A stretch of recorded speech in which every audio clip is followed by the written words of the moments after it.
আজ আইপিএল এর কিন্তু মিনি অকশন এবং কেকেআর চাইবে একটা চ্যাম্পিয়ন দল গঠন করতে। কেকেআর এর কাছে অলরেডি আমরা দেখতে পাচ্ছি টি-20-র সবথেকে সেরা বোলার রয়েছে। এবার কিন্তু কেকেআর চাইছে সবথেকে সেরা ব্যাটিং লাইন আপ তৈরি করতে। সেখানে ক্যামেরন গ্রিন তো আসছেই, তাছাড়া কোন বিধ্বংসী প্লেয়াররা কেকেআরে আসছে, কেকেআরের বেস্ট প্লেইং 11 বা প্লেইং 12 কীরকম হবে, কারা ব্যাকআপ অপশান হিসাবে থাকবে, সমস্তটা নিয়েই আলোচনা রয়েছে এই ভিডিওতে। তাই ভিডিও শুরু করার আগে একটাই রিকোয়েস্ট, চ্যানেলে যারা প্রথমবারের জন্য এসেছো মনে করে চ্যানেলটাকে সাবস্ক্রাইব করে নিও, তাহলে প্রিয় দলের খেলার সমস্ত আপডেট তোমরা এখানে পেয়ে যাবে। তো চলো আর দেরি না করে ভিডিও শুরু করা যাক। তো তোমরা সকলেই জানো আজ দুপুর 2:30 থেকে কিন্তু আইপিএল এর মিনি অকশন হতে চলেছে। তো কেকেআরের যে সমস্ত প্লেয়ার রয়েছে সেখান থেকেই কিন্তু প্লেইং 11 বা প্লেইং 12 বানানো সম্ভব, কিন্তু দলকে আরও বিধ্বংসী করতে চাইবে অবশ্যই ম্যানেজমেন্ট। হাতে 64.30 কোটি টাকা রয়েছে, তো সেই টাকা নিয়ে একটা ভালো দল গঠন করতে চাইবে। তো সেখানে ক্যামেরন গ্রিনকে অবশ্যই প্রয়োজন। সে কিন্তু এলে ব্যাটিং ডেপথ, বোলিং অলরাউন্ডার হিসাবেও সে খেলে দিতে পারবে। এছাড়াও একজন ভালো ফিল্ডার যে কিন্তু ম্যাচ ফিনিশারও করতে পারবে এবং সে টপ অর্ডারেও ব্যাট করতে পারে। অনেকগুলো অপশান এনে দিতে পারে ক্যামেরন গ্রিন। তো গ্রিন তো অবশ্যই দলের জন্য বেস্ট অপশান হবে। এছাড়া কিন্তু কেকেআরের অবশ্যই দরকার হচ্ছে উইকেট কিপার ব্যাটসম্যান। সেখানে অবশ্যই কেকেআর দুজন উইকেট কিপার ব্যাটসম্যানের দিকে ট্রাই করবে। সেই জায়গাতে কিন্তু যদি উইকেট কিপার ব্যাটসম্যান নিয়ে কথা বলি, জনি বেয়ারস্টোক রয়েছে, এছাড়া কিন্তু জেমি স্মিথ, এই দুজন প্লেয়ারকে কিন্তু টার্গেট করতে চলেছে এবং দুজনই যদি কেকেআরের হয়ে খেলে অবাক হওয়ার মতন কিছু নেই। এছাড়া জস ইংলিশের দিকে নজর দিতে পারে, যদিও সে এই আইপিএলের মাত্র 4টি ম্যাচের জন্যই অ্যাভেলেবেল থাকবে, কিন্তু সেও যথেষ্ট বিধ্বংসী প্লেয়ার। পরের বছরগুলোর প্ল্যানিংয়ের জন্য জেমি স্মিথকে রাখতে পারে, কিন্তু সেটাকে না করে যে এই মুহূর্তে অবশ্যই জস ইংলিশকে রাখতে পারে, সেটাকে না করে এই মুহূর্তে অবশ্যই জেমি স্মিথকে কিন্তু সেই জায়গাতে নেওয়া হবে।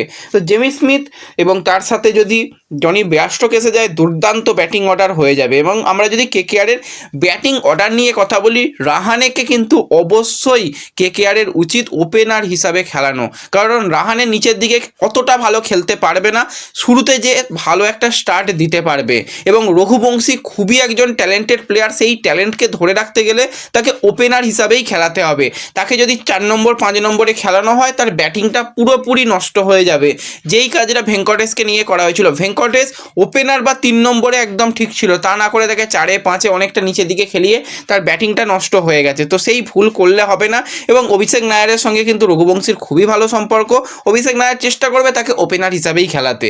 তো ওপেনার কিন্তু কেকেআরের রয়েছে, সেখানে রাহানে এবং রঘুবংশী রয়েছে। এবং ক্যামেরন গ্রিন এমন একজন প্লেয়ার যে কিন্তু বড় ইনিংস খেলতে পারে, তাকে কিন্তু নাম্বার 3-এ অবশ্যই ব্যবহার করা যেতে পারে। এবার নাম্বার 4-এ খেলার মতন কিন্তু কেকেআরের কাছে প্লেয়ার নেই। এই জায়গাতে কিন্তু একজন ভালো প্লেয়ার লাগবে যে কিন্তু স্পিনটা খেলতে পারে। সেই জায়গায় রাহুল ত্রিপাঠী, দীপক হুড্ডার মতন প্লেয়ার রয়েছে, তাদের অকশান থেকে নিতে পারে। এছাড়া যদি এই জায়গায় কোনো বিদেশিকে খেলায়, জেমি স্মিথ সেও ওই পজিশানে খেলতে পারে। এবং জনি বেয়ারস্টোকও কিন্তু 4 নম্বর পজিশনের জন্য আদর্শ অপশান রয়েছে। তো এই 4 নম্বর পজিশনে উইকেট কিপার ব্যাটসম্যানকেই খেলানো হবে। নাম্বার 5-এ ডেফিনেটলি রিঙ্কু বেশি নিচের দিকে খেলালে ওই যেটা বলছি প্রবলেম হয়। রিঙ্কু আর রমনদীপকে কিন্তু 5-6 খেলানো হবে। এবং রমনদীপের জায়গায় যদি সেই জায়গায় অনুকূল রয়কেও খেলানো হয়, অবাক হওয়ার কিছু নেই, কারণ অনুকূল রয় তার এই মুহূর্তে সেরা ছন্দে রয়েছে। আমরা তাকে সৈয়দ মুশতাক আলীতে দেখছি, দুর্দান্ত ব্যাটিং, বড় ইনিংস, সঙ্গে বলটাও যথেষ্ট ভালো করে এবং ফিল্ডার হিসাবে তো ব্রিলিয়ান্ট রয়েছে। তো সেই জায়গায় রমনদীপ বা সেই জায়গায় অনুকূল রয় যে কোনো একজন প্লেয়ার হিসাবে খেলতে পারে। এবং 7 নম্বর পজিশনে ফিনিশার হিসাবে Rahman Powell, big power hitter যাকে বলা হয়, তাকে কিন্তু ব্যবহার করতে হবে। এবং পাওয়েল ওখানে থাকলে কিন্তু ম্যাচ ফিনিশ করে দিতে পারবে। তো ব্যাটিং অর্ডারে কিন্তু পাওয়েলকে রাখার দরকার রয়েছে। এবার যদি সেই জায়গায় মনে করে যে কোনো ইন্ডিয়ান প্লেয়ারকে খেলাবো, লাইক কার্তিক শর্মা, সেও কিন্তু ওই পজিশনে ফিনিশার হিসাবে খেলতে পারে, তাকেও কিন্তু ব্যবহার করতে পারে। কিন্তু পাওয়েল অটোমেটিক চয়েস হতে পারে বলে আমার মনে হয়। এবং বোলিং ইউনিট নিয়ে কথা বললে সেই জায়গায় কিন্তু অবশ্যই নাম্বার 8-এ সুনীল নারিন, যেও কিন্তু বিগ হিটার, তাকে নিচের দিকেই খেলতে হবে দলের স্বার্থে। এবং তারপরে কিন্তু রানা রয়েছে, বরুণ চক্রবর্তী রয়েছে, বৈভব আরোরা রয়েছে। এছাড়া বিদেশি বোলারকেও ইম্প্যাক্ট প্লেয়ার হিসাবে আনতে পারে, লাইক পাথি রানা, সে কিন্তু কেকেআরের জন্য অবশ্যই টার্গেট হতে চলেছে। আইএল টি-20-তেও কিন্তু পাথি রানা দুর্দান্ত বোলিং করছে, তো পাথি রানা এসে গেলেও কিন্তু বোলিং অর্ডার আরও ভালো হয়ে যাবে। একবার ভেবে দেখো, সুনীল নারিন আর বরুণ চক্রবর্তীর 8টা ওভার খুবই গুরুত্বপূর্ণ হবে এবং সেখানেই কিন্তু ম্যাচের রং বদলে দিতে পারে।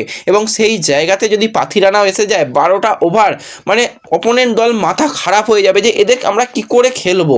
তো এই 12টা ওভার খুবই ক্রুশিয়াল হবে। এছাড়া রানা রয়েছে, ভাইভা বারোরা রয়েছে, ভাইভা প্রথমে বলটা করতে পারবে, প্রথমেই তাকে দিয়ে 3টে ওভার করিয়ে নেওয়া ভালো এবং সেখানে যথেষ্ট সে এফেক্টিভ বলে সুইং যদি পেয়ে যায় তাহলে তো আরোই ভালো হবে।